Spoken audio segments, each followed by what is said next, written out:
নমশ্রী জ্যোতিরাজায় বিবেকানন্দসূরয়ে সচ্চিৎসুখস্বরূপায় স্বামিনে তাপহারিণে। আমাদের এখন বিষয় ভক্তির প্রস্তুতিতে ত্যাগ ও বৈরাগ্যের ভূমিকা।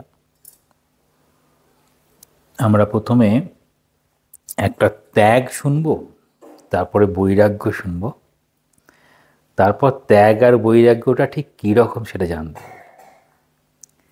যেটা আমার আছে, যেটা আমি নিজের কাছে না রেখে অন্যকে দিয়ে দিতে পারি স্বচ্ছন্দে, সেটি হচ্ছে আমরা অনেক সময় মনে করি ত্যাগ।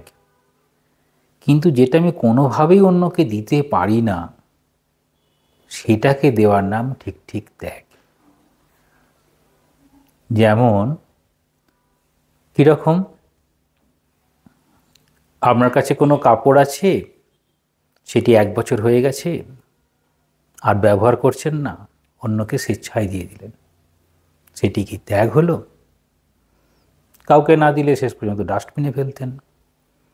আজকের খাবারটা কালকে আর খাওয়া যাবে না, অন্তত নিজে খাবেন না, কাউকে দিয়ে দিলেন, সেটা কি ত্যাগ হলো? তাহলে যেটি আমার কাজে লাগবে, যেটি আমি ছাড়া থাকতে পারবো না, সেটিকে বলে ত্যাগ। এবার বৈরাগ্য। বৈরাগ্য হচ্ছে যা আমার কাছে আছে, সত্যিই কি আমার সেটার প্রয়োজন আছে? সত্যিই কি আমার কাজে লাগতে পারে?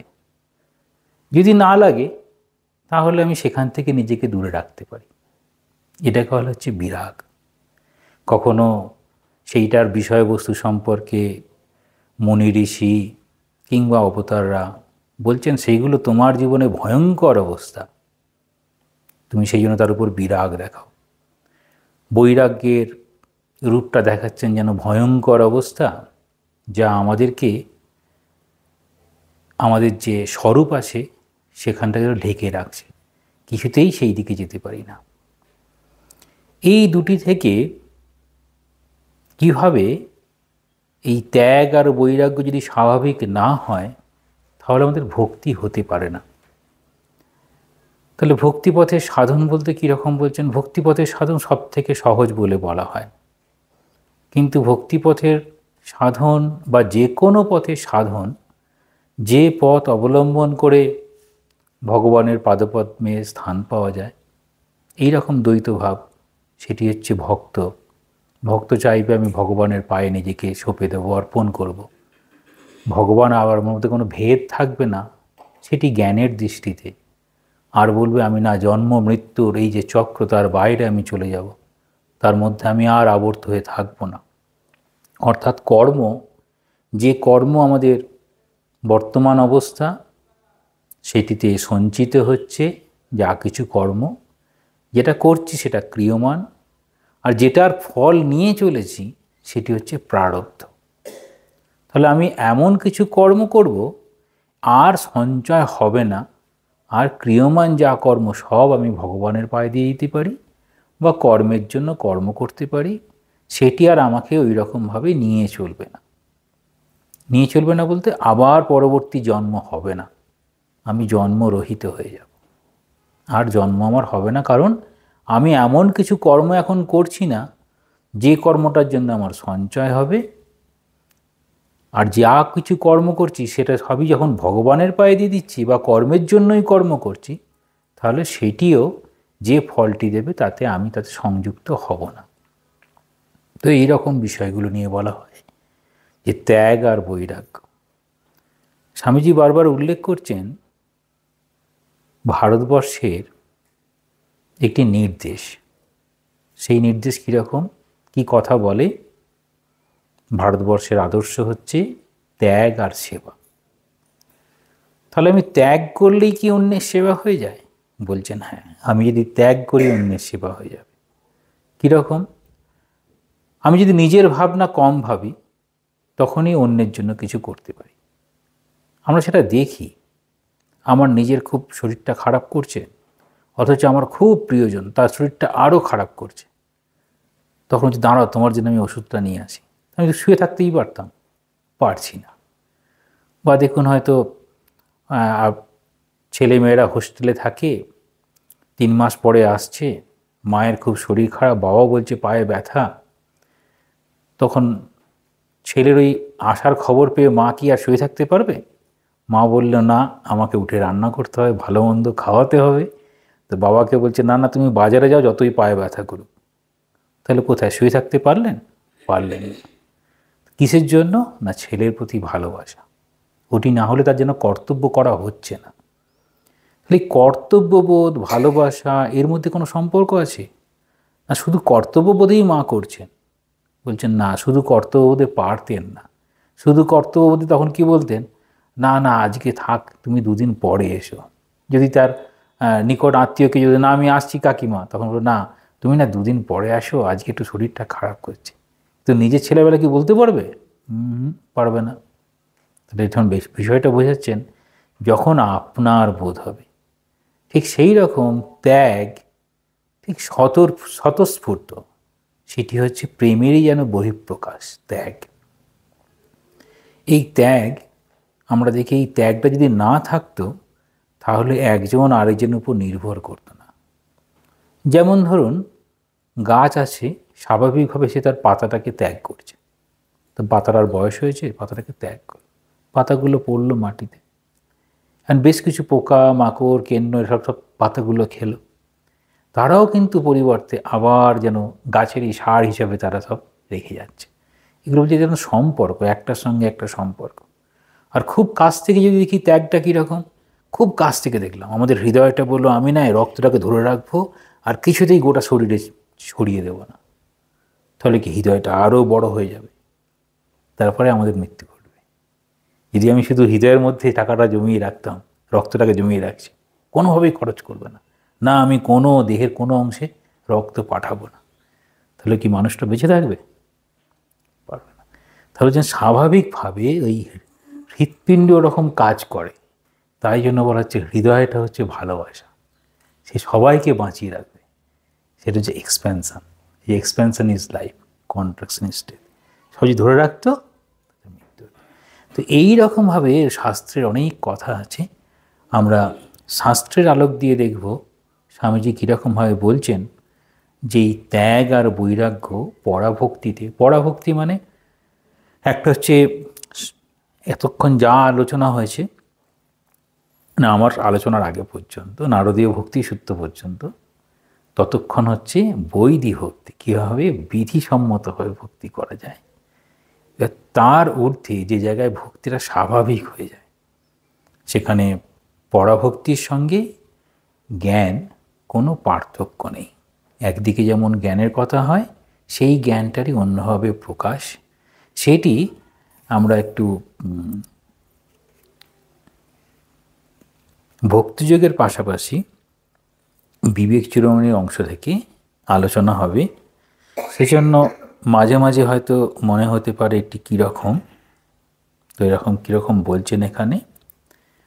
পরাভক্তিতে স্বামীজি বলছেন ত্যাগ বলতে গিয়ে সর্বপ্রকার সাধনের উদ্দেশ্য আত্মশুদ্ধি, নাম সাধন, প্রতীক ও প্রতিমাদির উপাসনা এবং অন্যান্য অনুষ্ঠান কেবল আত্মশুদ্ধির জন্য। তাহলে সর্বপ্রকার সাধনের উদ্দেশ্য, যত রকম সাধন আছে, সেটি ভক্তিযোগ, সেটি রাজযোগ, সেটি জ্ঞানযোগ, যা যা ধরবেন যত রকম যোগ, 4 রকমের যোগ, সমস্ত যোগ দিয়ে সাধনের উদ্দেশ্য একটাই, নাম হচ্ছে আত্মশুদ্ধি। আচ্ছা আত্মশুদ্ধি বলতে বোঝায় আত্ম মানে আমার নিজের শুদ্ধি। আচ্ছা আমি নিজেকে খোঁজার চেষ্টা করি, আমি নিজেকে, আমি নিজেই শরীরটা, হ্যাঁ আমি নিজেই শরীরটা। আমি এই হাত পা ইন্দ্রিয় মানে চোখ কান আমার, সেগুলো কীরকম? না চোখ বলবে তুমি তাকাও, হাত বলবে তুমি কাজ করো, পা বলবে তুমি নিয়ে চলো, ওখানে আরও কিছু আছে সেখানে দেখতে যাব, ওখানে ওই জঙ্গলে নিশ্চয়ই অনেক প্রাণী থাকে দেখতে যাব, এসব নিয়ে চলবে, সেগুলোই কি আমি? তাহলে হাত পা, তারপর আসবে না, আমার ভাবনা নিয়ে আমি, আমার চিন্তা ভাবনা, আমার কর্ম।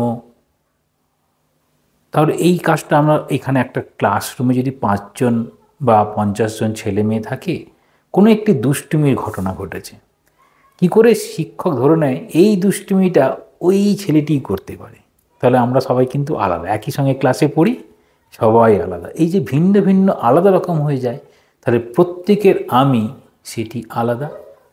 এবার আমার খোঁজার চেষ্টা করছি আমি ঠিক কোথায় অবস্থান করি। তাহলে আমরা বর্তমানে যে আমি, সেই আমিটা এই ছোটবেলা থেকে এতদিন পর্যন্ত, যত বছর বয়স হয়েছে এতদিন পর্যন্ত যা যা চিন্তা করেছি, যা যা কর্ম করেছি, সব কিছু নিয়ে আমার একটা রকম ভাব তৈরি করেছে। এই কর্ম তৈরি করেছে, ভাব তৈরি করেছে, বর্তমানে সেটি আমি। আমাকে যে নাম ধরে ডাকা হয়, ছোটবেলায় আমি যে নামে ছিলাম, এখন আমি সেই নামে আছি, যেটির পরিবর্তন হচ্ছে না, সেটি আমি। এখন এখানে হচ্ছে বিভ্রান্ত সেই আত্মশুদ্ধি, অর্থাৎ সেই যে জায়গায় ছিল তার শুদ্ধি, অর্থাৎ তার যে চিন্তা ভাবনা ছিল, কাজকর্ম ছিল, তার মধ্যে শুদ্ধি কোনটা, কোনটাকে শুদ্ধি বলা হবে, কোনটাকে অশুদ্ধি বলা হচ্ছে। মনহি দ্বিবিধা পোক্তম শুদ্ধম চ অশুদ্ধম বচ। তাহলে মনে দুটি দিকের কাজ হয়, একটা শুদ্ধ, একটা অশুদ্ধ। একটা আমাদের মনটাকে শুদ্ধ করবে, ঠাকুর বলছেন শুদ্ধ মন, শুদ্ধ বুদ্ধি, শুদ্ধ আত্মা সব এক। তাহলে শুদ্ধ করবে কি, কোন ভাবটা, না যে ভাবটা আমাকে নিঃস্বার্থ করে। একটা হচ্ছে কাম সংকল্প যুক্তম, সেটি হচ্ছে অশুদ্ধ। কাম সংকল্প বিযুক্তম, সেটি হচ্ছে শুদ্ধ। তার মানে আত্মশুদ্ধিতে কি করলো, না আমি কাম সংকল্প বিযুক্তম, তাহলে আমার নিজের চাওয়া পাওয়াটা আমার বাদ যাচ্ছে। তাহলে আমি কী নিয়ে থাকবো, তখন তুমি কী নিয়ে থাকবে, সত্যিই তো আমরা কোনো কিছু না পেলে তো থাকতে পারি না। যেমন একটা খেলার মাঠ আছে, খেলার মাঠে একটা ফুটবল দেওয়া হলো, খেলছিল বাচ্চারা, হঠাৎ খুব বৃষ্টি হলো, বাচ্চারা কি হলো, ফুটবল খেলা যাচ্ছে না, প্রচণ্ড বৃষ্টি হচ্ছে, কিছু দাও খেলবো, খেলার তাদেরকে জিনিস দিতে হবে। এই খেলার জিনিসটা পাল্টাবে। আমরা যেটা নিয়েছিলাম, যা যা জিনিস নিয়েছিলাম, ছোটোবেলায় যেমন খেলনা নিয়েছিলাম, বড় হলাম, তারপর আমাদের মাথায় ঢুকিয়ে দেওয়া হয়, আমাদের খুব সুন্দর করে বুঝিয়ে বুঝিয়ে, কীরকম না তোমাকে খুব বড় হতে হবে। ছোটো ছেলে বড় হতে বলতে, আমি তো বড় হবই, এক সময় তো আমারও বাবার মতো দাড়ি হবে, গোঁফ হবে, আমি তো বড় হবই। আবার বড় হতে হবে, আচ্ছা বড় হতে হবে, তোমার একটা চাকরি করতে হবে। ছোটোবেলা তো কিছু থাকে না মাথায়, কিন্তু জোর করে ঢুকিয়ে দেওয়া হয়, তোমাকে হয় টিচার হতে হবে, তোমাকে নয় ডক্টর হতে হবে। যে যে প্রফেশনে যেমন বড় বড় টাকা পাওয়া যায়, যেমন যেমন বাবা মা পরিবারের ধারণা, সেই ধারণাকে জোর করে ঢুকিয়ে দিয়েছে। এখন ওই ঢোকানোটার অবস্থায় এবার ছেলেটির যেমন ক্যাপাসিটি বা মেয়েটির যেমন ক্যাপাসিটি, সে ওইগুলোকে নিয়ে আস্তে আস্তে আগাতে থাকলো। তাহলে সে কি পেল, সে পেল জীবন পরিবহন, এই জীবনযাত্রাকে নিশ্চিন্ত পথে নিয়ে চলে যাওয়ার জন্য কিছু অর্থ উপার্জনের ভাব, যে অর্থগুলো উপার্জন করে সে চলছে। আচ্ছা সেটার নাম কি আত্মশুদ্ধি হবে? না, সেটার নাম আত্মশুদ্ধি হবে না। কেন? কারণ ওইগুলো সবগুলো স্বার্থকে জড়িত হয়ে কার্য, সমস্তটা স্বার্থকে নিয়ে নিয়ে চলেছে। আচ্ছা স্বার্থ কিভাবে যাবে? তখন বলে স্বার্থ যাবে তোমার যদি মনে করো যে ওই যেটা তোমার সঙ্গে আছে সেটি চিরস্থায়ী নয়। প্রথম নিয়ে আসবে একটা চিরস্থায়ী অবস্থা, একটা স্থায়ী, একটা অস্থায়ী। আচ্ছা চিরস্থায়ী কোনটা? না আমি চিরস্থায়ী। হ্যাঁ তুমি ভেবে দেখো তুমি চিরস্থায়ী কি না। আমরা খুব চিন্তা করছি আমি কি চিরস্থায়ী। ওই যমরাজের সঙ্গে যেমনভাবে যুধিষ্ঠির কথা হয়েছে, না আমার মৃত্যু নেই অথবা আমি চিরস্থায়ী, প্রথমে ধরে নিয়ে আগাবে। এ ঠিক একদম ইন্দ্র আর বিরোচনের মতো, দুজনকে আত্মশিক্ষা দেওয়া হলো। ইন্দ্র চলে গেল সাধনা করতে, না সত্যি এই আত্মা এই রকম ব্যাপার নয়, শুধু শরীরটা আত্মা নয়।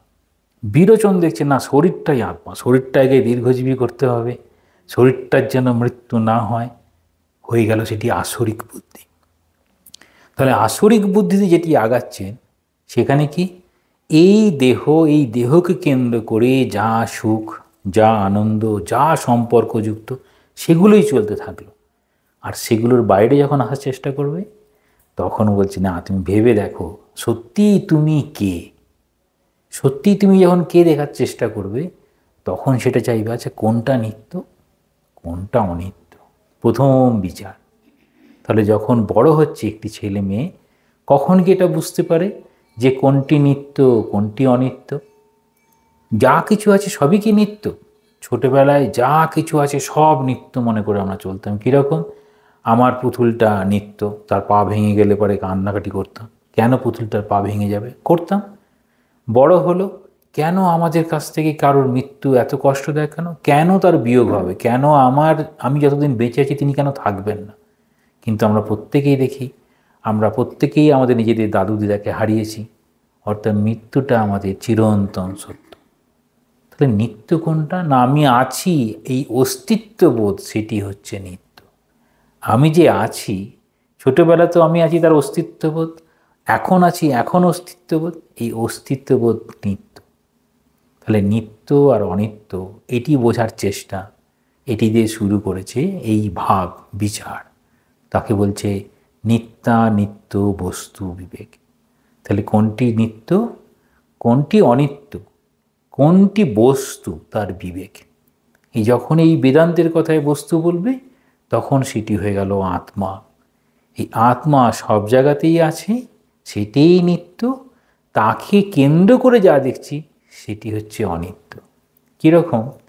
আজকে এখন এই অবস্থায় আমরা সবাই এখন নিত্য অবস্থান করছি, এটা ব্যবহারিক সত্য, নিত্য।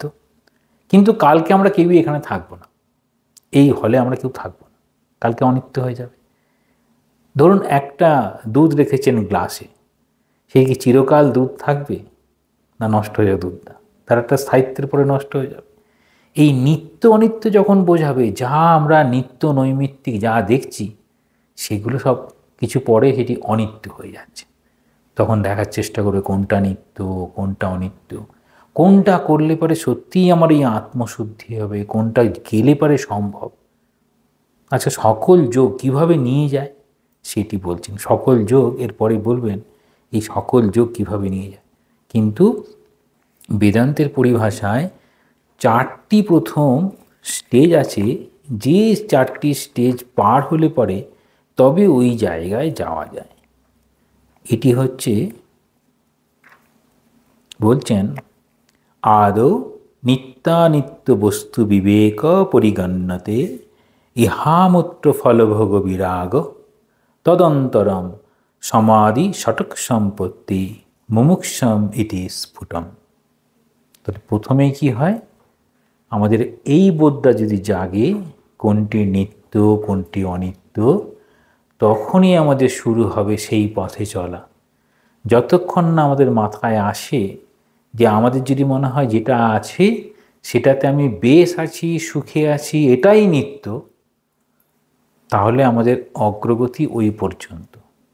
তাহলে যেমন জায়গায় আছি সেটিকে নিত্য মনে করা, আমার আর অগ্রগতি হবে না, আমি ওইখানে থেমে যাব। যখন নিত্য আর অনিত্যের মধ্যে বোধ আসবে, তখন শুরু হবে। এটাকে আবার অন্যভাবে বলা হয় যে আমরা যদি প্রথমেই মনে করি কোনটি আমার প্রয়োজন কোনটি আমার অপ্রয়োজন, আমি নিত্য অনিত্যর জায়গায় প্রয়োজন অপ্রয়োজন নিয়ে এলাম, তাহলে যেটি প্রয়োজন সেটি কি আসবে, সেটির সঙ্গে আমি যুক্ত হব। যেটি প্রয়োজন নেই সেটি থেকে আমি দূরে থাকতে পারি। যদি মনে করি যে না, আমি গুরুদেবের কাছে দীক্ষা নিয়েছি, আমার গুরুদেবের জন্য একটা সময় বের করা উচিত, গুরু প্রদত্ত নির্দেশ অনুযায়ী আমি ঠাকুরের নাম করব, সময় বের করা উচিত। আমার যতই বাড়িতে কাজ থাক, যত কিছু থাকুক না কেন, যতই আমি ব্যস্ত হই না কেন, ওইটার জন্য আমি সময় দেবই। তাহলে প্রয়োজন বুঝলাম। এই প্রয়োজন যখন বোধ করেন, তখন তার হয়তো 24 ঘন্টায় টাইট শিডিউল, একদম সময় পায় না, তার মধ্যে বলবেন না আমি 5 মিনিট আমি বের করবই এনি হাও, কারণ আমি গুরুকে কথা দিয়েছি। তাহলে গুরুকে কথা দেওয়া, এই কথা দেওয়াটা হচ্ছে, কথা দিয়ে যদি কথা রাখার চেষ্টা করা হয়, সেখান থেকে শুরু হলো।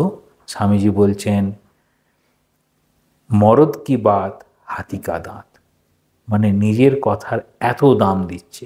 তাহলে নিজের কথার দাম দিচ্ছে, সেটি দিয়ে শুরু হলো প্রতিজ্ঞা। আমি যেমন কথা দিয়েছি রাখবো। এটা যদি হয় তখন নিত্যানিত্য বস্তু বিবেক করতে পারলো কি করতে পারলো না পরের কথা। তখন কি করবে, গুরু তার ওই সহায়তার হাতটা তখন শিষ্যের দিকে বাড়াবে।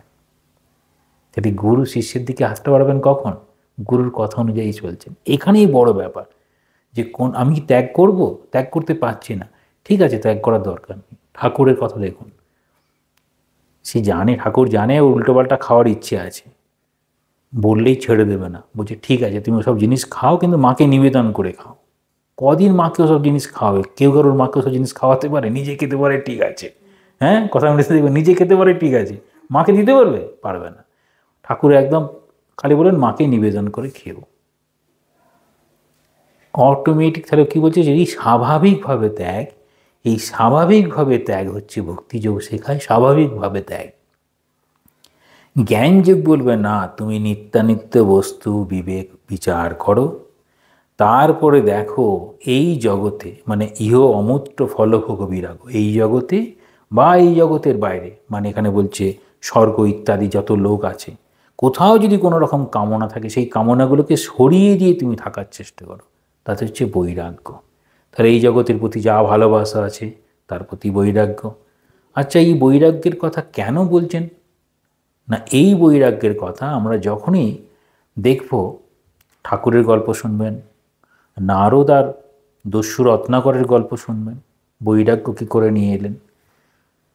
দস্যু রত্নাকরের জীবনের গল্পটা সবাই জানেন, সে তো দস্যুবৃত্তিই করে, নারদ ওই পথে চলেছে, নারদের সঙ্গে দেখা হয়েছে, সে তো ভীষণ ভয়ঙ্কর।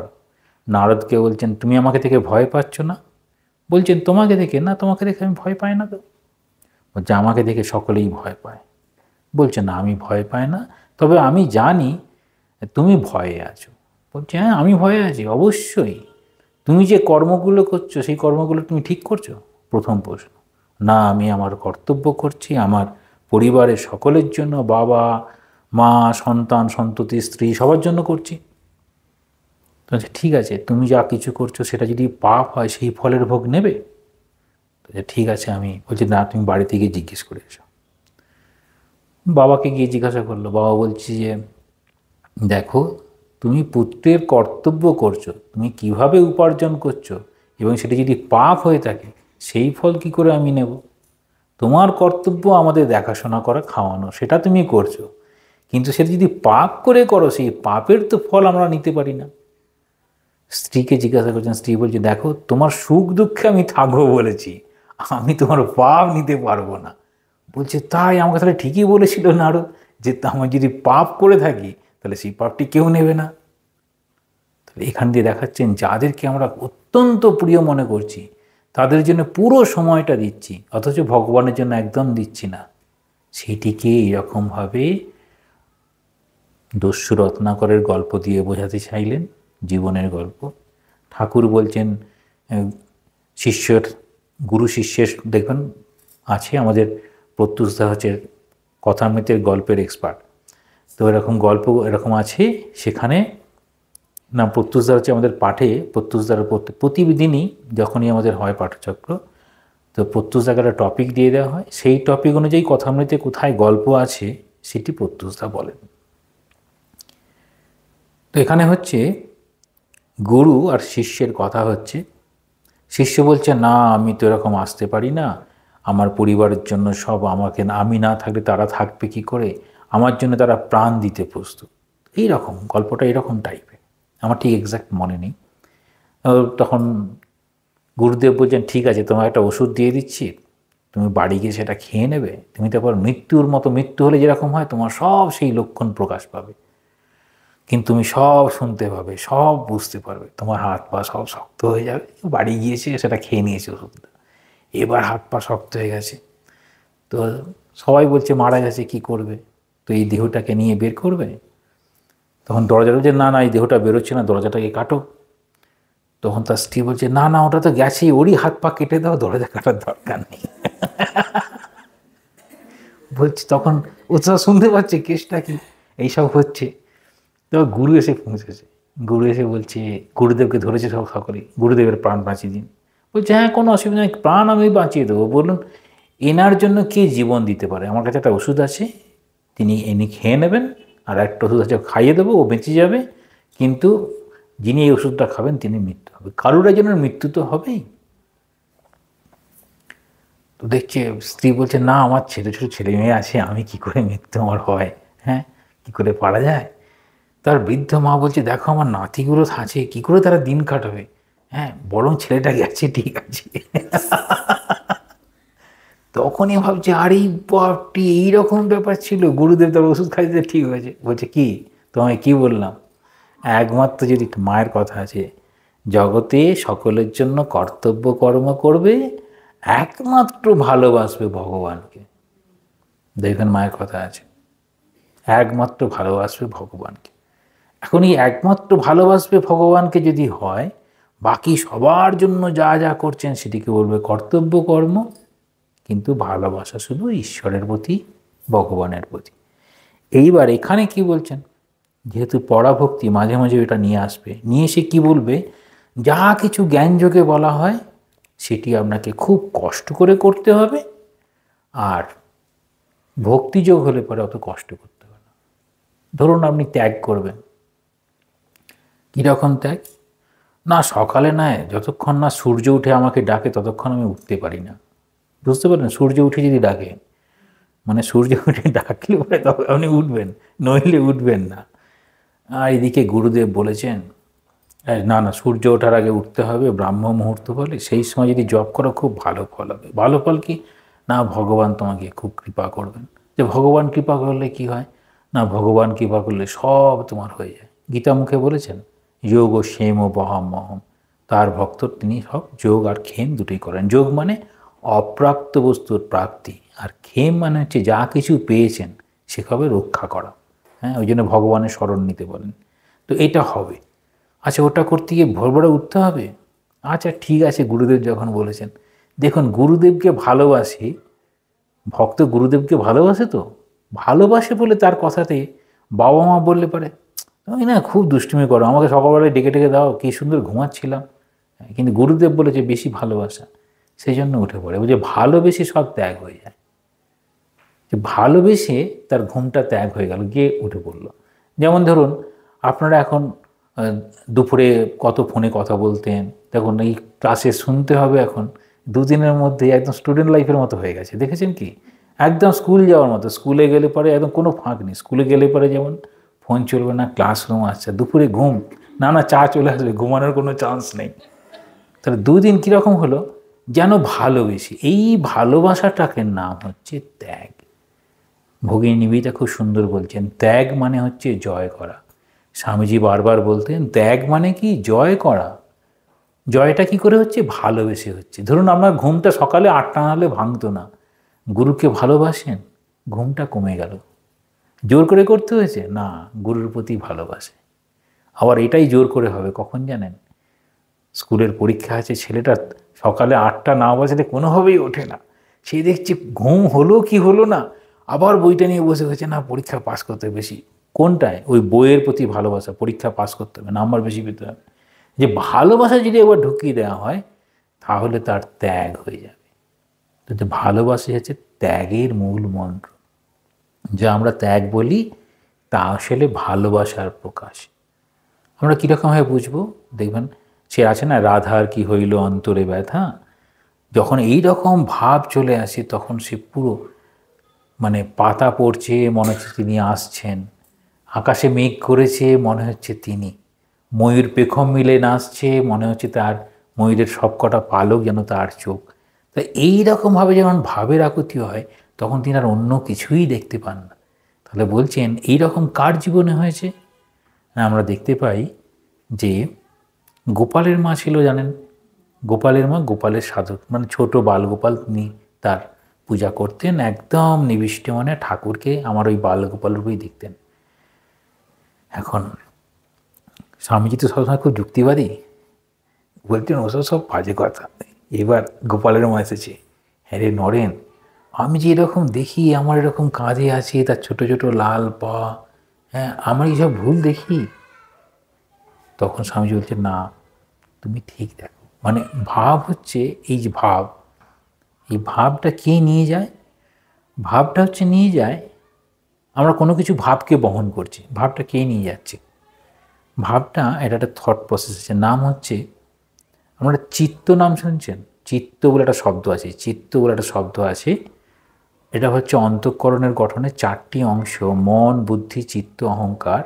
ওর যে চিত্ত আছে, চিত্ত হচ্ছে ভাবের ধারক আর সেটি বাহক। এই চিত্তই আমাদের রূপটা দেয় যা কিছু। যখন কারোর প্রতি এরকম, বা কোনো আদর্শের প্রতি, বা কোনো মানুষের প্রতি, যেমন সায়েন্টিস্ট তার আবিষ্কারের প্রতি এমনভাবে তন্ময় হয়ে যায়, সে আর অন্য কিছু দেখতে পায় না। তার ওই বাড়ির জীবন একদম চলে যায়, তার যেন কাছে ল্যাবরেটরিটাই হচ্ছে সারা জীবনের জিনিস। ওই কখন সে ল্যাবে যাবে আর কাজ করবে, নতুন নতুন আবিষ্কারের মধ্যে দিয়েই তার যেন জীবন চলে যায়। কেন? কোনটার প্রতি ভালোবাসা হলো? না, নতুন আবিষ্কারের প্রতি ভালোবাসা। এই ভালোবাসা, ঠাকুর এই ভালোবাসার কথাই বলছেন, তীব্র অনুরাগ। তাহলে তীব্র অনুরাগে সব কিছু হয়। তাহলে সেই তীব্র অনুরাগ যদি এই রকমভাবেই একজন কর্মযোগী হয়, সে কি করবে? বলবে, না আমি আর এই কর্ম করলাম, কর্মে যা ফল হলো সব ঠাকুরের পায়ে দেব। দেখবেন আমাদের অনুষ্ঠান শেষে কী বলা হয়? শ্রীরাম ও কৃষ্ণার পরমস্তু। এটা কর্ম তো, এটাও এক ধরনের কর্ম। সেই কর্ম করে যেন ঠাকুরের পায়ে দিয়ে আমার নিজের কোনো নেওয়া থেকে যেন ঠাকুরকে দিতে পারি। একটা খুব ভালো গাছ লাগিয়েছেন, ফুলের গাছ, খুব সুন্দর ফুল হয়েছে। ফুলটা নিজের মাথায় লাগাবেন, না ফুলটা ঠাকুরের পায়ে দেবেন? আমাদের এই হচ্ছে বিষয়, যে সব থেকে ভালো ফুলটা ঠাকুরের পায়ে দেব। কেন? সেটি ওর সব থেকে প্রাপ্য স্থান। ঠিক সেই রকম আমাদের মনের ভালো ভাব, সেটি যদি আমরা ঠাকুরের পায়ে দিতে পারি, সেটি হচ্ছে ঠিক ঠিক স্থান। শুভঙ্কর একটু বাইরে গিয়ে দেখো না, ছেলেরা ডিস্টার্ব করছে। তাহলে বিষয়বস্তু হচ্ছে, আমরা যেমনভাবে চলবো, যেমনভাবে দেখব বিষয়টাকে, ঠিক সেই রকমভাবে বিষয়টা পরিগণিত হবে। সেই বিষয়ের জন্য যদি আমরা এই কর্মযোগের ভাব ধরি, তখন কর্মযোগে ওই কর্মের ত্যাগ, সকল কর্ম করে তার সেটি যেন আমার জন্য নয়, সেটি ঈশ্বরের জন্য। তাহলে এই ঈশ্বরের জন্য ভাবটি আমাদের সমাজ কীভাবে করে দিয়েছে? সমাজ বলছে, না তুমি হচ্ছেন মায়ের জন্য বলি প্রদত্ত। দেখবেন ঠাকুর স্বামীজির আছে স্বদেশ মন্ত্র, তুমি হচ্ছেন, তোমার বিবাহ ইন্দ্রিয় সুখের জন্য নয়, ব্যক্তিগত সুখের জন্য নয়। কত সুন্দরভাবে বলছেন। মানে আমরা যেই সব যে যা কিছু দেখছি, আমাদের ব্যক্তিগত খুব বেশি দূর যেতে পারে না। যেমন ধরুন, আপনি রান্না করেছেন, আপনি খেয়ে বেশি আনন্দ পান না খাইয়ে বেশি আনন্দ পান? খুব সহজভাবেই যেখানে দেবে, খাইয়ে আনন্দ পায়। আবার আপনি ঠাকুরকে খুব ভালো করে সাজালেন, সেটাতে যে আনন্দ হয়, অন্য কোনো কিছুতে আনন্দ নেই। কোনো পুজোর দিনে আপনি স্বচ্ছন্দে উপবাস করে আনন্দ পান, জোর করে আপনাকে উপবাস করতে বলা হয় না। দেখবেন যারা উপবাস করে, জোর করে তারা উপবাস করে কি না। আপনি পুজো করবেন, আচ্ছা না খেয়েই পুজো করি, সকালে উঠলেন, স্নান করলেন, বড় জোরে 1 কাপ লিকার চা খেলেন, না থাক ঠিক আছে, ঠাকুরকে আগে খাইয়ে দিই, তারপর নিজে খাবো। তাহলে এই ভাবটা কি করে আপনি ত্যাগ করলেন? অন্যদিন তো নিজেই আগে খেতেন। ঠাকুরকে ভালোবাসেন, তাহলে কর্ম করছেন তার ওই রকম ভাব। এবার যে রাজযোগী কী করে? রাজযোগ কিন্তু খুব কঠিন। সে কী করবে? না এই পুরুষ, এই প্রকৃতি, এই পুরুষ, এই আত্মা বিভিন্ন জায়গায় যুক্ত আছে, তাকে জোর করে নিয়ে আসবে। এই রাজযোগের আরেকটি দিক হচ্ছে, যেটিকে বলা হয় প্রাণায়াম। কী করবে? শ্বাস প্রশ্বাসকে নিয়ন্ত্রণ করে গোটা শরীরটাকে নিয়ন্ত্রণ করবে, তার যে প্রাণ শক্তি সেটিকে নিয়ন্ত্রণ করবে, নিয়ন্ত্রণ করে বলবে, না তুমি এই বিচিত্র সুখে তুমি লিপ্ত হবে না, বিচিত্র সুখ ভোগে তুমি লিপ্ত হবে না, তাহলে তুমি তোমার গন্তব্যস্থল থেকে সরে যাবে। যেমন হবে, যদি এই আমাদের রামকৃষ্ণ মিশনের লোগোতে স্বামীজির যে ভাবনা, সাপটাকে বেষ্টন করে আছে, কেউ যেন তার বাইরে না চলে যেতে পারে, অর্থাৎ ডিসিপ্লিন। এই ডিসিপ্লিন ওয়েতে যে চলা, সেটি বিশেষ করে শেখা হচ্ছে রাজযোগ। সেটিকে বলবে, না এই প্রকৃতি, এর বাইরে আমি যেতে পারি না। এখানে বলছেন কীরকম? না এই যে তিনি চিরকাল চৈতন্য স্বরূপেই ছিলেন, আর জ্বরের সহিত তার সংযোগ কেবল সাময়িক ক্ষণিক মাত্র। তাহলে আমরা কীরকম হলো? জ্বরের সঙ্গে সাময়িক ক্ষণিক মাত্র। কীরকম? আমরা জড় পদার্থ গ্রহণ করি, খেলাম, তারপরে তার এসেন্সটা আমাদের গোটা শরীরে চলে এলো, তাহলে সেটি ছিল জড় পদার্থ। যখন আমার শরীরের মধ্যে গেল তখন সেটিই যেন প্রাণে উজ্জীবিত হয়ে গেল। আবার আমাদেরই চুলগুলো বড় হলো, নখগুলো বড় হলো, কেটে দিলাম, জড় পদার্থ হয়ে গেল। তাহলে বলছে এই যে পরিবর্তন, তাহলে জড় সেখান থেকে পরিবর্তন যেন সেটি প্রাণ শক্তি পেল, আবার প্রাণ শক্তি সেখান থেকে সরে গেল, অথচ একসঙ্গেও আছে। এই বিষয়গুলো থেকে রাজ্য কি করবে না, প্রকৃত সমুদয় যত সুখ দুঃখ আছে তার মধ্যে দিয়ে সে চেষ্টা করবে, না আমি বৈরাগ্যের সাধন করব, তাহলে আমি দূরে থাকব। তাহলে ভক্ত কি করবে? ভগবানের প্রতি ভালোবাসায় অন্যগুলোকে ছাড়ছে, আর এটি ওখানে যাবে বলে জোর করে ছাড়ছে না, ওখানে যেতেই হবে, জোর করে ছাড়ছে। তাহলে একটা বলবে স্বাভাবিকভাবেই তুমি চলে যাবে, ভগবানের প্রতি ভালোবাসা, ঠাকুর খুব বলছেন পূর্ব দিকে গেলে পশ্চিম দিকটা দূরে পড়ে যাবে, বাকি আকর্ষণগুলো দূরে পড়ে যাবে। এইবার বলছেন যে সেই জন্য বলছেন বৈরাগ্য যে শেখাচ্ছে সেটি সব থেকে সহজভাবে হয় যদি সেখানে ভক্তিযোগ থাকে, কারোর প্রতি ভালোবাসা থাকে। এইবার আমাদের বলছেন আর কি না, প্রত্যেককেই কিন্তু এই যে চারটি বলা আছে এটি সমস্ত যোগের মানুষকে করতে হয়, এটি আলাদা করে বলছে না যে করতে হবে না। তাহলে নিত্য অনিত্য আমার যা আছে, ঠাকুর নিত্য, বাকি সব অনিত্য। আমরা বলি না ঠাকুরই নিত্য, আমরা অনিত্য, আমরা আসবো যাব। এমনকি স্বামী প্রেমেশনজি এরকম বলতেন, খুব সুন্দর কথা, রামকৃষ্ণ সত্য, রামকৃষ্ণ মিশন মিথ্যা। ভগবান বুদ্ধ সত্য, ভগবান বুদ্ধের সঙ্ঘ বর্তমানে কি দেখছেন? বলছেন যখনই ম্যানিফেস্টেড যা কিছু গঠন হয়েছে সেগুলো কি হবে? কালের প্রভাবে চলে যাবে। এটাকে কীরকম বলছেন? সেটি হচ্ছে গীতাতে আছে খুব সুন্দর, যা কিছু জন্ম হয় তার সবই মৃত্যু হয়ে যায়। ওরা বলছেন উদ্ভবশ্চ ভবিষ্যতাম, মৃত্যু সর্বহরশ্চাহম উদ্ভবশ্চ ভবিষ্যতাম। মৃত্যু সর্বহরশ্চাহম উদ্ভবশ্চ ভবিষ্যতাম। ঠাকুরের জীবনে কি আছে? ঠাকুর নিজে বলছেন আমার অবস্থানটা কোথায়? আমার অবস্থান হচ্ছে ভাবমুখ। ঠাকুর অবস্থান বলছেন তিনবার ঠাকুরের দর্শন হয়েছিল বিভিন্ন রূপে। একবার সম্ভবত রতির মা আর দুটো আছে, ভুলে গেছি। তো তিনবার ঠাকুর বলছেন আমাকে ভাবমুখে থাকার জন্য মা নির্দেশ দিয়েছেন। ভাবমুখ মানে যেটি ভাবের উৎস, যেমন গোমুখ, গঙ্গার উৎস গোমুখ জানেন তো? তাহলে এই ভাবের যে উৎস ভাবমুখ, সেই ভাবমুখে ঠাকুর অবস্থান করছেন। সেই অবস্থানে আমরা যে ম্যানিফেস্টেশন দেখছি অল্প, কিরম স্বামীজি খুব সুন্দর বলছেন, little manifestation of energy through muscles is called work. এই যে কাজগুলো বলি সেগুলো আমাদের এই রক্ত মাংসের যে মাসেলস আছে তার লিটিল ম্যানিফেস্টেশন, সেটাই কাজ। সব থেকে বড় কাজ কোনটা? সব থেকে বড় কাজ হচ্ছে ভাব, যে ভাবটা গঠন করে, আর যখন গঠিত হয় তখন অল্পই।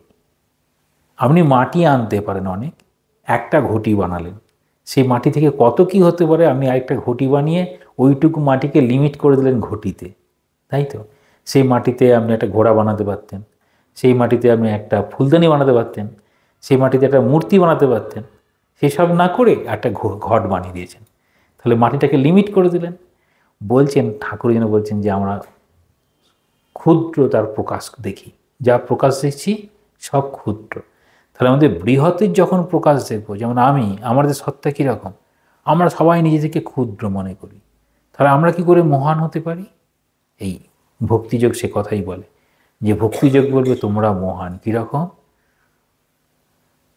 মহাবীর হনুমানের তো শারীরিক শক্তি, বুদ্ধিমত্তা সব কিছু ছিল, হ্যাঁ, পবনপুত্র হনুমান, তার কত রকম গুণ আছে, কিন্তু তিনি নিজের পরিচয় কি দিচ্ছেন? আমি রামের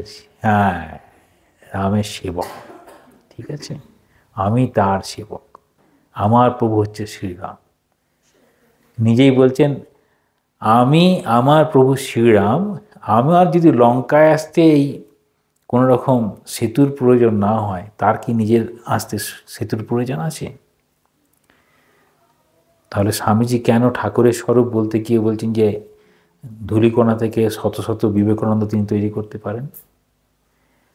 স্বামীজি নিজেই ঠাকুরের কল্পনা করতে পারছেন না তার কত বড় অস্তিত্ব। এই অস্তিত্ব এত বড়, যখনই তাকে যখন প্রকাশ করতে যেন ছোট হয়ে যায়, এই ছোট হয়ে যাওয়াটা হচ্ছে আমরা তাকে সীমিত করে দিয়ে বলে দিলাম না তিনি এই রূপ, এই রূপ রূপ, কিন্তু তার শক্তি প্রকাশ করতে পারছি না। তাহলে ত্যাগ এবং বৈরাগ্য শুরু হলো। তাহলে নিত্য হচ্ছেন ঠাকুর, নিত্য আছেন, বাকি সব অনিত্য। আর অনিত্য মানে আজকে আছে কালকে চলে যাবে। এই বন্ধুত্ব সম্পর্ক সব চলে যায়। কীরকম? স্বামীজির একজন ইটি স্টাডি বলে একটি ইয়ং ছেলে আসতো লন্ডনের বা ইংল্যান্ডের একটি, স্বামীজির সঙ্গে খুব ভালো সম্পর্ক। কিছুদিন পরে স্বামীজির সঙ্গে পুরো বিরাগ হয়ে যায়। স্বামীজি বলছেন, আমাদের কর্মই আমাদেরকে এক জায়গায় এনেছে, আবার কর্মই আমাদেরকে বিচ্ছেদ করে দিয়েছে। তাহলে আমাদের কর্ম, ধরুন আমাদের প্রত্যেকেরই কর্ম বর্তমানে এক জায়গায় এনেছে, সেটির একটিই মূল সূত্র, সেটি হচ্ছে ঠাকুরকে ভালোবাসা। তাই ঠাকুরকে ভালোবেসে আমরা এখানে এক জায়গায় এসেছি। ঠাকুরের প্রতি ভালোবাসা কমে গেলেই আমরা এক জায়গায় থাকবো না। ঠাকুরকে ভালোবাসা যদি প্রথম হয়, সেটি হচ্ছে নিত্য, বাকি অনিত্য। না আমাকে কীরকম একটা বাজে চোখে দেখলো, ও কি একটা বলে দিল, এগুলো সব আমরা ইগনোর করতে পারবো। কেন? ঠাকুরের দেখবেন ঠাকুর সব জায়গায় যাচ্ছেন। কোথায় কত রকম সঙ্গ, ব্রাহ্ম সমাজ, বিদ্যাসাগর, বঙ্কিমচন্দ্র, হ্যাঁ, স্টার থিয়েটার, সব যাচ্ছেন। নাটক করছে, যাত্রা করছে, তাদের কাছে বলছে না আসল নকল এক দেখলাম, বলছে না আসল নকল এক দেখলাম, তারা থিয়েটার করছে। কেন গেলেন? না ওইভাবে তো লোককল্যাণ হয়, ওখানে ঈশ্বরীয় কথা প্রসঙ্গ হয়। তাহলে তিনি ওই একটি দেখলেন ঈশ্বরীয় প্রসঙ্গ, বাকি সব অনিত্য দেখছেন। মানুষটা ঠাকুরকে ভালোবাসে, ব্যাস হয়ে গেল, তাহলে আমার লোক। আপনি বলুন, শ্রীমা সারদা দেবী দক্ষিণেশ্বরে আসছেন, তেলেহুলের মাঠ পার হচ্ছেন, ডাকাত বাবা তখন কি বলছেন? একজন ভাগ্যিস তুমি চলে এসেছিলে। ডাকাত বাবা ডাকাত মা সম্বোধন করলেন।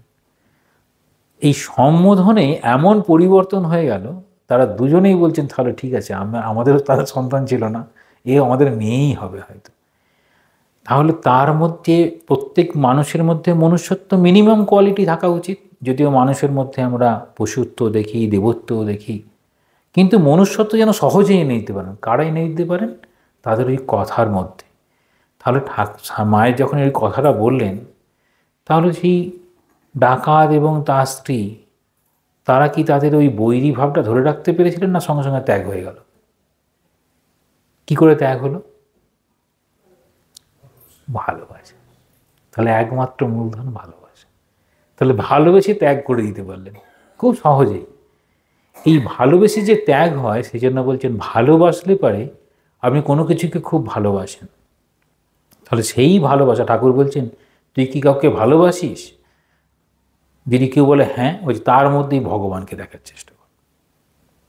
যাকে তুমি সব থেকে বেশি ভালোবাসো, তার মধ্যেই ভগবানকে দেখো।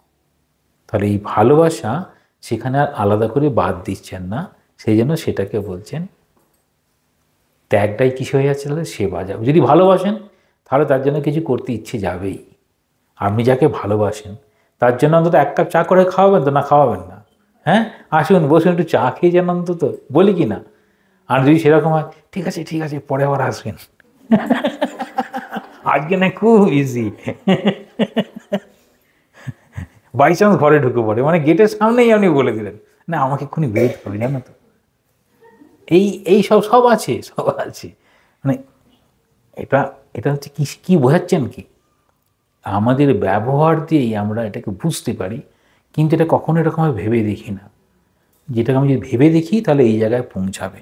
তাহলে এবার বলছেন যে কোনটা সত্য, তখন এখানে টার্ম নিয়ে আসবে যে ব্রহ্মটা সত্য, জগৎটা হচ্ছে মিথ্যা। ঠাকুরও বলেছেন তোর এই বেদান্তে কি আছে, ব্রহ্ম সত্য জগৎ মিথ্যা। তারপর বলছে না, ব্রহ্মটাও সত্য, জগৎটাও সত্য। কি করে বলছেন না, বেলের উদাহরণ দিচ্ছেন, তাই না? বেলের উদাহরণ দিচ্ছেন ঠাকুর।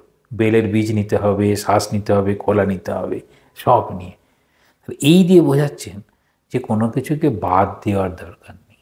আপনি যখন বাজারে সবজি কিনতে যাবেন, ধরুন সজনা ডাঁটা কিনেছেন, ওই ফাইবারগুলোকে বাদ দেয় কি যখন কাটার সময় বাদ দেন? সব সময় কিনতে হবে। তাহলে একটা মানুষ তার ভালো মন্দ সব কিছু থাকবে, সব কিছুর মধ্যে ভালোটাকে নিতে হবে, খারাপটাকে বাদ দিতে হবে। ওই খারাপটাকে বাদ দিয়ে আমাদের চলতে হবে। এবার বলছেন বৈরাগ্য। বৈরাগ্য ঠিক ঠিক কীরকম হবে না, এখানে বলছেন যদি জ্ঞানযোগের কথা অনুযায়ী হয় কী হবে, তদ্বৈরাগ্যম জিহাসা দর্শন শ্রবণাদিভি দেহাদি ব্রহ্ম পর্যন্তে হ্যাঁ নিত্যে ভোগবস্তুনি।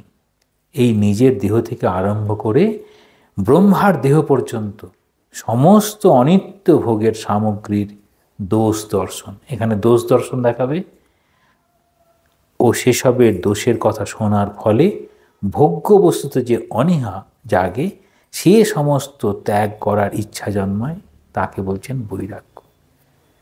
তাহলে প্রথমে কী হয়, যা কিছু দেখছি তার মধ্যে ভোগের সামগ্রীর মধ্যে দর্শন করার পরে দর্শন শ্রবণ, সেটিকে বলছেন দোষ। ঠাকুরের খুব সুন্দর একটা উদাহরণ আছে, সেটি আপনারা তো দেখেছেন। সেটি হচ্ছে স্বামী ব্রহ্মানন্দজি রাখাল মহারাজ ওই দক্ষিণেশ্বর চত্বরে একটা কয়েন পেয়েছিলেন। কয়েনটা কুড়িয়ে নিয়ে ঠাকুরের কাছে গেছেন, এটা দিয়ে কি করব? বলছে এটা কি তোমার কাজে লাগবে? বলছেন না। তাহলে তুমি নিয়েছো কেন? মানে পড়েছিল, এখানে বলছেন তুমি দেখো, তারপর দোষ দেখো। ঠাকুর বলছেন আমার দেখারই দরকার নেই, ওই নিয়ে এসেছো বলে এখন তুমি জিজ্ঞাসা করছো যেটা দিয়ে আমি কি করব। যদি তুমি না নিতে তাহলে প্রশ্নই থাকতো না। তাহলে যেটিতে প্রয়োজন নেই তাহলে সেটিকে দেখার দরকার নেই। এইবার বলছেন ইহ অমূত্র ফলভোগ বিরাগ, এটিকেই বলে গেলেন। এইবার কি বলছেন? বলছেন এই সম দম মানে হচ্ছে এই আমাদের যে যত ইন্দ্রিয় আছে সেগুলোকে দমন করতে হবে, সেগুলো উপরতি করতে হবে, না যাতে তা না আসে। সম দম উপরতি, এরকম তিতিক্ষা, এরকম বলতে বলতে যাবেন। কিন্তু এই তিতিক্ষা মানে আমি তার এখানে বলা হয় কীরকম, কোনটাকে তিতিক্ষা বলে? তিতিক্ষা হচ্ছে চিন্তা বিলাপ রহিতম। এটি একটু বড় কথা, তার চিন্তাও করব না, বিলাপও করব না। যদি হয় সেটি হচ্ছে সেটাকে বলবে আমার হচ্ছে ঠিক ঠিক তিতিক্ষা। এই তিতিক্ষা হলে পারে তখন আর কোনো বস্তুতেই আমাকে কেউ আর কষ্ট দিতে পারে না। তাহলে কি বলছেন? তাহলে একদিকে হচ্ছে আমাদের মুক্তি লাভ করার ইচ্ছে জন্মাবে, সেটি যদি আমাদের প্রস্তুতি হয়, মুক্তি লাভ করার জন্য যে প্রস্তুতি, সেই প্রস্তুতি বা সাধন পথে যাওয়ার জন্য যে প্রস্তুতি, তার মধ্যে ত্যাগ এবং বৈরাগ্য স্বাভাবিকভাবে যদি না আসে, তাহলে সেটি আমাদের অনেক কষ্ট দেবে। কি কি কষ্ট? না, জোর করে যদি আমরা ত্যাগ করতে চাই, ঠাকুরের উদাহরণ দিচ্ছেন কীরকম, যে এই নারকেল গাছ, তার যে পাতা আছে জোর করে যদি টেনে খোলা হয়, ছাড়িয়ে দেওয়া হয়, তার সেখানে দাগ পড়বে, যেহেতু স্বাভাবিকভাবে সেটা পড়ে না। আর স্বাভাবিকভাবে কখন পড়বে? না, নারকেল গাছের ওই পাতাটা যখন নারকেল গাছের কোনো আর কাজে লাগবে না, তখন সেটি পড়ে যাবে। তাহলে এই জোর করে ছাড়বে না স্বাভাবিকভাবে? তখন বলছেন স্বাভাবিকভাবে ভালোবাসলে পারে, তাহলে ত্যাগ আর বৈরাগ্য একসঙ্গে তৈরি হয়ে যাবে। বৈরাগ্য বলতে কি বোঝায়? যা কিছু আমাদের এই পথে নিয়ে যাচ্ছে, কোন পথে? ঈশ্বরী পথে নিয়ে যাচ্ছে, সেটা হচ্ছে তার প্রতি যত আকর্ষণ বাড়বে তত অন্য জিনিসগুলো চলে যাবে। তাহলে আমি কি বলছিলাম হচ্ছে প্রথমে ডিটাচমেন্ট, ডিসক্রিমিনেট করলাম কোনটা আমার কাজে লাগবে, কোনটা কাজে লাগবে না। যেটাকে কাজে লাগবে না সেটাকে আলাদা করলাম। তাহলে প্রথম বিচার হচ্ছে ডিসক্রিমিনেট করা, বেছে নেওয়া। তারপর আলাদা করলাম, ডিটাচ করলাম। তারপরে কি করলাম? ভক্তি দিয়ে ধরে রাখবো, যেগুলোকে আছে সেগুলোকে ভক্তি দিয়ে ধরে রাখবো। এই ভক্তি দিয়ে ধরে রাখার জন্য আমাকে কী করতে হবে? না, একটা নিয়মানুবর্তী জীবনযাপন, যেটাকে হচ্ছে ডিসিপ্লিন। এই ডিসিপ্লিন না থাকলে কোনোটাই থাকে না। যেমন আজকে আমার কাছে ভালো লাগার, কালকে আমার কাছে ভালো লাগার নয়, এই যদি হয় তাহলে পরিবর্তন হয়ে যাবে। এই পরিবর্তনগুলো যত হয় তত দেখা যায় যে আমরা সত্যিকারে সেই জায়গা থেকে সরে আসি। এবার এটা পথটা কীরকম না, গীতাতে বলছেন যোগস্থ কুরুকর্মাণি সঙ্গম ত্যাক্ত্বা ধনঞ্জয় সিদ্ধ সিদ্ধ সমভূত্বা সমত্তম যোগ উচ্যতে। যোগস্থ কুরুকর্মাণি, যা কিছু করব ওই যুক্ত হয়ে, কীরকম যুক্ত হয়ে, এই কর্ম করা বা জ্ঞানযোগের অভ্যাস করা, জ্ঞানযোগ মানে হচ্ছে বিচার, বিচারের অভ্যাস করা, বা রাজযোগ মানে আমাদের প্রাণটাকে নিয়ন্ত্রণ করা, ভক্তি হচ্ছে ঈশ্বরের পাদপদ্মে মনটাকে ধরে রাখার চেষ্টা করা, এই যোগস্থ কুরুকর্মাণি মানে এরকমভাবে যুক্ত হওয়ার চেষ্টা করো। কুরুকর্মাণি সঙ্গম ত্যাক্ত্বা, এটা বড় কথা, যেটাকে না ছেড়ে আমি থাকতে পারি না তার সঙ্গটাকে ত্যাগ করতে হবে। সঙ্গম ত্যাক্ত্বা, এটা কিন্তু খুব বড় কথা, যেটি আমার জন্য অপরিহার্য হয়ে দাঁড়িয়েছে, আমি আর সেটি ছাড়া চলতে পারবো না, এরকম যদি হয়। মানে কীরকম, সকালে উঠে আবার 10 মিনিট পরে একটুখানি 15 মিনিট একটু শুতে হয়, কীরকম না, ঠাকুরের নাম করলাম আবার একটু শুয়ে পড়লাম, তারপর গিয়ে আমি ঠিক হই, এইরকম মানে ওই ঘুমটা ছাড়তে পারছে না। বা এইরকম 10 মিনিট আমাকে একটুখানি ওই পার্কে গিয়ে বসে সকলের সঙ্গে না আড্ডা মারলে আমার ঠিক চলে না, এরকম বিভিন্ন রকম, সেটি ছাড়া যেন আর চলবে না, এইরকম যা যা কিছু আছে সেটি যদি থাকে, এই সঙ্গম ত্যাগটা ছাড়তে হবে। তাহলে যোগস্থ কুরুকর্মাণি সঙ্গম ত্যাক্ত্বা ধনঞ্জয় সিদ্ধ সিদ্ধ, তাতে আমার জীবনে সাফল্য লাভ হোক আর আমার পরাজয়ী হোক, দুটোকেই যদি সমান বোধ করতে পারি তাহলেই সেটি আমাকে উচ্চ পথে নিয়ে যাবে। এই উচ্চ পথে কীরকমভাবে নিয়ে যায়, যদি ভক্তিযোগের উচ্চ পথে নিয়ে যায়, সেখানে ত্যাগ বৈরাগ্য তো প্রথম সোপান দিয়ে শুরু হলো। ঈশ্বরের প্রতি ভালোবাসা এসেছে বলে তো আমি অন্যগুলোকে ত্যাগ করতে পেরেছি। বৈরাগ্য এসেছে মানে তখন আমি বুঝতে পারলাম যে ঈশ্বরে অনুরাগ আর বিষয়ে বিরাগ। ঠাকুরের কথা অনুযায়ী বিষয় মানে যেগুলো আমাকে ঈশ্বরের দিকে নিয়ে যেতে বাধা দেয়, সেটিকে বলবে ঈশ্বরীয় পথে যা কিছু বাধা দেয় তাই হচ্ছে আপনার আটকে দিচ্ছে, যেন সেখান থেকে সরে আসতে হবে। বৈরাগ্য না, সেগুলোকে আমি ত্যাগ করব যেগুলো থাকলে পরে আমি ঈশ্বরের দিকে যেতে পারি না। দেখবেন ঠাকুরের এরকম কথা আছে যে ঈশ্বরীয় পথে যাওয়ার জন্য যত রকম বাধা সেগুলোকে নির্মমভাবে সরিয়ে দিতে হবে। কেন নির্মম বলছেন? নির্মম বলতে মানে হয়তো সেখানে অনেক মায়া যুক্ত থাকতে পারে। ধরুন আপনি যখনই ঠাকুরের নাম করতে বসেন তখনই হয়তো দেখছেন কলিং বেলটা আওয়াজ করে, তখন আপনি কী করবেন? কলিং বেলের সুইচটা অফ করবেন, কেটে দেবেন, কেটে লক করে দিয়ে পিছন দিয়ে ঝুলিয়ে দেবেন, বাড়িতে নেই, তাই তো? তাহলে কে বাড়িতে নেই ওটা ওই সময়টা ভেতর থেকে অফ করে দেবেন কলিং বেলের সুইচটা, একটা কার্ড ঝুলিয়ে দেবেন বাড়িতে নেই, তাহলে সেই সময় কেউ আর কলিং বেল বাজাবে না, বাজাবে না? আপনি যদি বসেই হয় না কখন কলিং বেল বাজাবে, কেউ আসুক, সেটাই যদি চান তাহলে হবে? তাহলে তো হবে না। অনেক সময় কখন ফোনটা বাজবে, ফোন বাজুক আর নাই বাজুক, ফোনটা মাঝে মাঝে আমি হয়তো খেয়াল করিনি ফোনটা বেজেছে কি না, মানে এটাকে বলা হচ্ছে অ্যাডিকশান। যা কিছু আমাদের এরকম ধরনের অ্যাডিকশান, পুরো আমাদের সিস্টেমটাতে আমরা অ্যাডিক্টেড হয়ে পড়ি, সেটি না থাকলে যেন চলে না। সেই অ্যাডিকশানটা হচ্ছে ভগবানের দিকে নিয়ে যেতে হবে। সেই ভগবানের দিকে যদি নিয়ে যাওয়া সম্ভব হয় তাহলে আমাদের যা কিছু ত্যাগ স্বাভাবিকভাবে হবে। যেটাকে বৈরাগ্য বলে আমরা বলছি সেটিকে দেখব সেটি আর বৈরাগ্য হচ্ছে না, মানে ত্যাগটা যেন জয় করার মতো।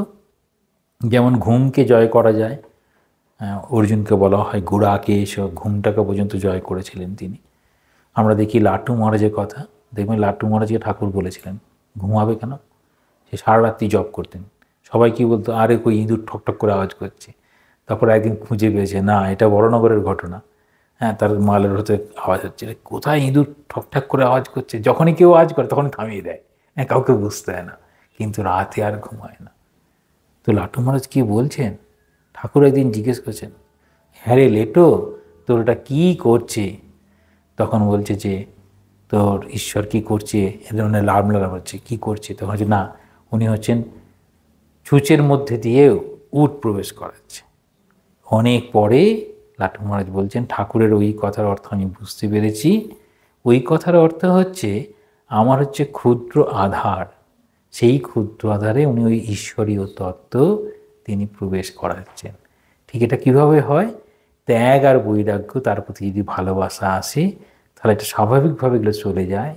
সেই রকম ঈশ্বরীয় তত্ত্বের মতো এখন বড় বড় তত্ত্ব, ভাবনা কীরকম যেন ঈশ্বরই সব কিছু করেছেন। এত ঈশ্বর সব কিছুর নিয়ন্ত্রণ, ঈশ্বর সব কিছু সৃষ্টি করেন, ঈশ্বর সবার সব কিছু জানেন। আমরা কেবল ঈশ্বর অন্তর্যামী, সব জানেন। কি করে পারেন? না, তিনি পারেন, আমাদের মধ্যেই তিনি আছেন। সেই বোধটা তখন এখানে আসে। তার এই প্রস্তুতি, প্রথম প্রস্তুতি হচ্ছে আমাদের এই ত্যাগ আর বৈরাগ্য। ত্যাগ হচ্ছে যেটিকে ত্যাগ করলে পারে আমি ভগবানের কথা বেশি ভাবতে পারি, ভগবানকে বেশি ভালোবাসতে পারি। বৈরাগ্য মানে সেটিকে থেকে দূরে থাকলে পারে আমার ওই দিকে যেতে পারি। এইখান থেকে কীরকমভাবে এসেছে না, ত্যাগ বৈরাগ্য ছাড়া ধর্মজীবন হয় না। কি করলো মানুষ করলো সংসার ত্যাগ করলো, সেটিকেই যেন বৈরাগ্য বলছেন। চলে গেলেন জঙ্গলে বা হিমালয়ে গুহায়, সেখানে গিয়ে একসম ঈশ্বর ধ্যানে মগ্ন হলেন, ভগবানকে পেলেন। এরকম ধারণা ঠাকুর এসে বলছেন না, বা রামচন্দ্রের জীবনেও আছেন, যে তাকে সংসারে থেকেও লাভ করা যায়। তাহলে সংসারীদের জন্য কি আছে? মনে ত্যাগ করার কথা বলছেন। এই বৈরাগ্যটা মনে মনে খুব দৃঢ়ভাবে নিয়ে আসতে হবে। আর সন্ন্যাসীর ক্ষেত্রে বা আশ্রম জীবনে যারা রয়েছেন, তাদের মনে এবং বাইরে উভয়তেই এরকম বৈরাগ্য এবং ত্যাগের ভূমিকা। তাহলে ত্যাগ হচ্ছে এমন একটা বিষয় যেটি ছাড়া আমরা কর্তব্য সম্পাদন করতে পারি না। তাহলে বাবা মা অনেক ত্যাগ স্বীকার করে সন্তান মানুষ করতে পারেন। সন্তান মানে হচ্ছে আগামী প্রজন্মকে তৈরি করার জন্য তাদের নিজের জীবনের অনেক অর্থ, অনেক পরিশ্রম ব্যয় করেন, কিন্তু ছোট্ট ধারণা দিয়ে। কীরকম ধারণা? তোমার জীবনটা সুখের হোক, তুমি মানব জন্ম সার্থক করো, সেটির জায়গায় তোমার জীবনটা সুখের হোক। এখানে পার্থক্য হয়েছে। সেই জন্য বলছেন আমরা কি চাইবে যারা ভক্ত, যে আমরাও ভক্ত হব, আমাদের পরবর্তী প্রজন্ম তারাও ঠাকুরের ভক্ত হবে। ঠাকুর ওটাকেই সামনে রেখেছেন, ত্যাগী সন্তান গৃহী সন্তান পাশাপাশি রেখেছেন। তার মানে ভক্তর কখনো কমবে না, তাই তো পরবর্তী প্রজন্ম। কিন্তু তাহলে যা করছে সে যেন ভক্ত হয়, ঈশ্বরের প্রতি যেন, ভগবানের প্রতি ভক্তি থাকে। তাহলে ভক্তি থাকলে আমাদের সব হতে পারে। ভক্তিকে যেন পরাকাষ্ঠা বলে বলা হয়। তাহলে এরকমভাবে ত্যাগ আর বৈরাগ্য যদি সত্যিকারের হয়, আমাদের অনেকেরই অনেক কিছুই ত্যাগ হয়েছে। ধরুন আপনারা 3 দিন আজকে নিয়ে আছেন বাড়ির বাইরে, অনেক সময় অনেক কিছু করেন, জোর করে করা হয়েছে, কতটা ভালো লেগেছে আপনারা জানেন। কিন্তু ঠাকুর যেমন বলছেন নির্জন বাস, মাঝে মাঝে সাধু সঙ্গ করা, সাধু মানে সৎ প্রসঙ্গ করা, তাহলে তার প্রতি আরও বেশি ভালোবাসা, এবং তার কৃপা ছাড়া এটি সম্ভব নয়, পাশে রাখতে হবে। তার কৃপা ছাড়া সম্ভব নয়। যেমন আপনাদেরই মধ্যে তার তো আসার খুব ইচ্ছে ছিল, ঠাকুর একটুখানি কম কৃপা হয়েছে, এসে পৌঁছাতে পারলেন। হ্যাঁ, আমরা দেখি দীক্ষার ক্ষেত্রেও তাই হয়। দীক্ষার দিনেই অসুবিধা হয়ে যায় বাড়িতে এমন কিছু, আর পৌঁছাতে পারে না। তাহলে তার কৃপা, সেই কৃপা যদি আসে তাহলে আমাদের এই ত্যাগ বৈরাগ্য সব কিছু হয়। শুধু তার দিকে মনটাকে ধরে রাখতে হবে। ওম শান্তি শান্তি শান্তি। হরি ওম তৎসৎ। শ্রীরামকৃষ্ণার্পণমস্তু।